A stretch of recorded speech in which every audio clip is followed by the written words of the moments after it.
Hello everyone, ex-Bethelite here. I'm up here with my buddy. Come on, introduce yourself. Up here with my buddy here at the park, taking a little break from our walk here. Every now and again we gotta stop and catch our breath because, see, he likes to wear me out here. Hey, say hello to everybody there. Hello everybody. I've been trying to figure out where people get their understanding of what Bethel is like from. Because I talk to people on the phone, 937-789-4029. People give me a call and they tell me what they thought Bethel was like. And I'm like floored. I'm like, my mouth is wide open while I'm on the phone listening to them, because it's nothing like, apparently it's nothing like what people thought it was. And I can understand, because, you know, that's how I was before going. But after you go, it's hard to forget what it's like and go back to the understanding that you had before. Because basically, people's understanding of Bethel, what it's like, you probably ask any Jehovah's Witness and they'll tell you what Bethel is like. They've never really been outside of a tour, but their understanding of Bethel, most people's understanding of Bethel, is based off perception, what they perceive it to be. And their perception of Bethel, what is that based off of? That is based off pure fables, pure stories. That's why people think it's paradise on earth. Pure stories. These are fables. That's not true. You have an organization that brings in like 19-year-old kids every year. Kids that they're not spiritual yet. A lot of them are not spiritual yet. They're not grown yet. They don't know what they want to do as far as the organization is concerned. There's just a lot of pressure to go to Bethel for a lot of people. And somebody was telling me that they heard of people being raped at Bethel, but the way they said it was like, no, that's not true. That's not possible. I'm not going to get into everything in depth right now. However, I'll put it to you like this. These different departments, a lot of them have locker rooms. There's locker rooms. Our department over there in shipping and receiving had its own locker room where everybody would go and get changed. I mean, get naked, whatever, get changed, shower, what have you. Where there isn't adult supervision. It's not like your overseer or an adult is there watching what's going on with people. You have just kids. Essentially, you got kids, and I include the people that's been to Bethel for years. Because let's say they've been to Bethel 4 years. They may just be 23. 4 years at Bethel. They could just be 23, 5 years, 6 years at Bethel. They may be 24, 25. I mean, these are kids you're dealing with at Bethel. Somebody said, is it like prison? I wouldn't put it like prison. There are some similarities. Prisons, you have a small cell that you share with somebody. He's about to pull my arm off. We're gonna go in a little bit. We're gonna go in a little bit. Let's talk to everybody for a little bit. We're gonna go in a second. He's like, come on. A prison, you have a come on now. A prison, you have a cell where you're kind of stuck in that cell. You can't go anywhere. Bethel, you have a small room with another roommate, you are allowed to leave that room. I mean, there are similarities, but there's also some big differences. But again, you have locker rooms where all kinds of things happen, and there's no supervision. There's no supervision. You got 19-year-old kids coming in to Bethel, being recruited by Bethel. Who's watching all these people? You think somebody's watching them? You've got particular buildings, like for me, when I was there, the E-Res was where a lot of the young guys were. You just have a whole bunch of young guys at the E-Res. It's not like every floor has got a floor monitor or something. Nobody's watching these people. It'd be different if they were at a different residence with older people. But the E-Res, for example, has got a lot of younger people. A lot of people with lower seniority are sent to the E-Res. So you have fights breaking out, all kinds of things. Why wouldn't there be? You have essentially kids that are not mature put in a small space together, and they're supposed to be able to get along for whatever reason. I don't know why people think that they would get along. Not that, I completely understand the organization lies to people and gives them a particular perspective.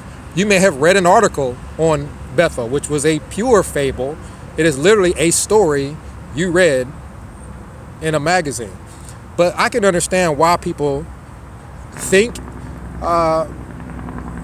Bethel has high standards or whatever the case may be. But when you think about it, think about the facts. A building with a bunch of kids with really small rooms where you can't get away from your roommate when you don't necessarily get along. I mean, you can't leave your room and walk around forever. Here, let's go for a little walk because he's getting restless here. And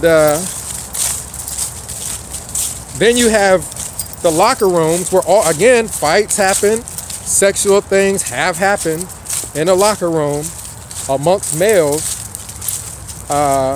And you really have to understand an environment where you keep things within your crew. You don't go outside of your crew. I did it, and once I did that, no one cared what happened. What happened didn't matter. What mattered is that I went outside my crew and talked to somebody about the situation. So all kinds of things happen that's kept under wraps at Bethel. People leave Bethel all the time. People think that no one leaves Bethel. I'm getting spun around here. People come and they leave within a week or two. People leave all the time. He's seeing squirrels and he's about to take off and chase them and take my arm with him. People leave all the time. Why do you think people leave so soon all the time? All kinds of things happen. Walk Hill.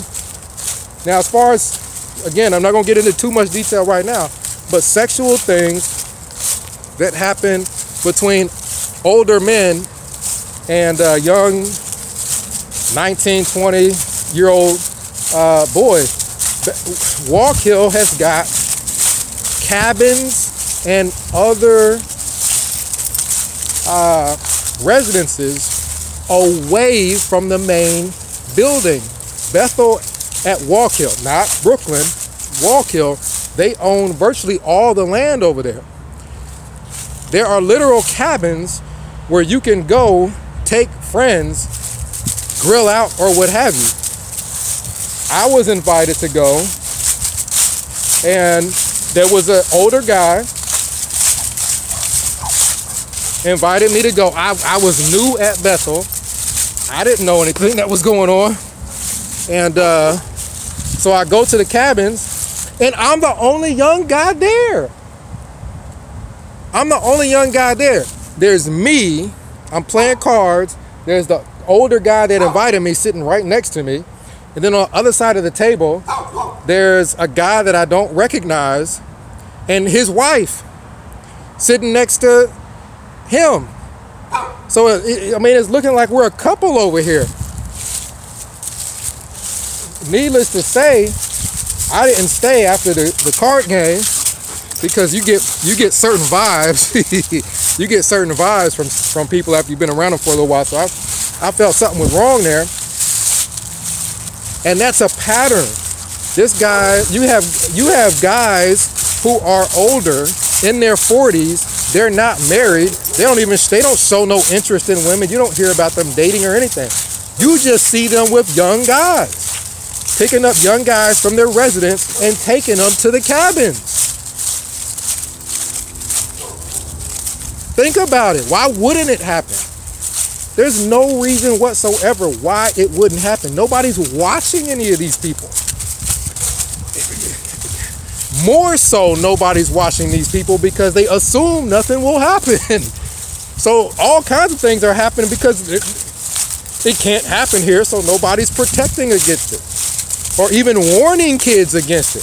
If some older guy comes up to you because you're a new Bethelite and start inviting you places where it's just you and him, don't go. No one tells people that. No one told me that. So I left the party. I wasn't feeling right about it. I left the little gathering with the couple and me and this older guy. And this is when I first got to Bethel. I didn't even know where the cabins were. It's the first time I'd been to the cabins. And he's like, "You sure you want to do that, bro? Like something's gonna happen to me if I leave." You know what I mean? Like, really? So yeah. So I left. I saw the guy around. I saw him picking up other people and taking them to the cabins, but I didn't hear from him. He didn't bother me after that. And then there were other times where, again, older guys had to be in their 40s, were inviting me to their room. And you think, is this a gathering? No, it's just you and him. For what? What reason would a already older 40-something unmarried guy be inviting young boys to their rooms for? I mean, unless they're just, you know, there's all kinds of things that go on at Bethel. Now, this is not something, these are things that happen at Bethel. I'm not saying that this happens to everyone. I'm not saying that everyone is a bad person. I'm not saying that everyone that's in their 40s at Bethel that isn't married is homosexual or into boys or anything. I'm not saying that's everyone. I'm saying that it's definitely some people, and there's no precautions, no protections, no anything. And Bethel is the hardest place in the world to tell somebody that you was assaulted sexually in the men's locker room. It's the hardest place in the world to tell. Who are you going to tell? That's the hardest place in the world to tell something like that. You gonna call home and tell somebody that someone has assaulted you sexually at Bethel? You gonna call home and tell them that? I can already tell you what's happened to people who's threatened to tell everybody what happened to them at Bethel. I've talked to Bethelites who were DF'd for no reason other than to discredit anything that they tell anybody when they leave. This stuff happens. So again, people's perception of Bethel, their understanding of Bethel, we have to get that completely out of our minds because that's indoctrination. None of that stuff you were told, for the most part, is true. That little happy tour route is a tour route. That's it. You got to get that out of your mind. And all the Bethelites that go home and can't talk about it because they're shocked, they're shell shocked of everything that happened. I understand, because I was there. When I left Bethel, I didn't talk to anybody about it for a good while either. And when I tried to talk to people about it, they didn't want to hear it. So I completely understand all Bethelites that leave Bethel and want to leave it behind them. They do not want to mention it. They don't even want to talk about it. I completely understand that. So Again, 937-789-4029. Bethel is not what people think it is. It really isn't. It's not as bad as prison, but things that happen in prison happen there. There's no reason why it wouldn't. So this is ex-Bethelite and my buddy here. Tell them we're signing out. Signing out here.